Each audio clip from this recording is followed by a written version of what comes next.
আমাদের মুখোশধারী আত্মীয়স্বজন কিন্তু আমাদের শত্রুর চেয়েও বেশি ভয়ঙ্কর। মুখোশধারী আত্মীয়রা আমাদের বিপদে খুশি হয় এবং আমাদের সফলতা দেখে হিংসা করে।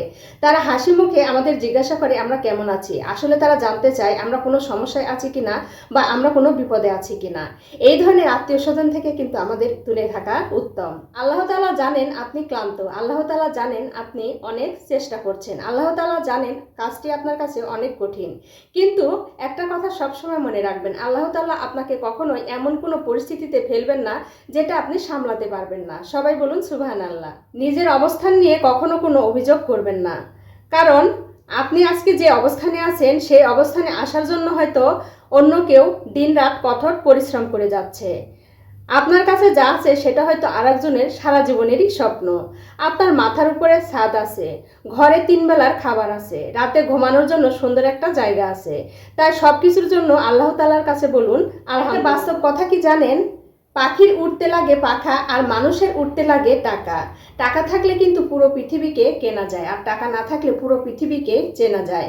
যাদের টাকা আছে তাদের ভুলকেও মানুষ ভুল মনে করে, আর যাদের টাকা নেই তাদের নীরবতাকে মানুষ অপরাধ মনে করে। কথাগুলো সত্যি কিনা ভেবে দেখবেন। আল্লাহ তাআলার কাছে সবসময় বলবেন, হে আল্লাহ তাআলা আমাকে ততটুকু সম্পদ দিন যতটুকু সম্পদ পেলে মানুষের কাছে আমার ভিক্ষার হাত বাড়াতে হবে না এবং তোমাকেও ভুলে যাওয়া যাবে না। ব্যস্ত হয়ে যান, দেখবেন মন খারাপ হওয়ার সময় পাবেন না। বন্ধুরা, অনেক সময় অনেক কারণে কিন্তু আমাদের অনেক মন খারাপ থাকে। আমরা যখন একা থাকি তখন আমাদের মাথার ভিতরে বিভিন্ন ধরনের নেগেটিভ চিন্তাভাবনা ঘুরপাক খেতে থাকে।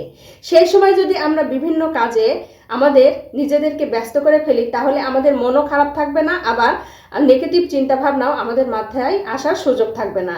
তাই আমাদের উচিত নিজেকে বিভিন্ন কাজে ব্যস্ত করে ফেলা। মুখোশধারী আত্মীয়স্বজন কিন্তু শত্রুর চেয়েও বেশি ভয়ঙ্কর।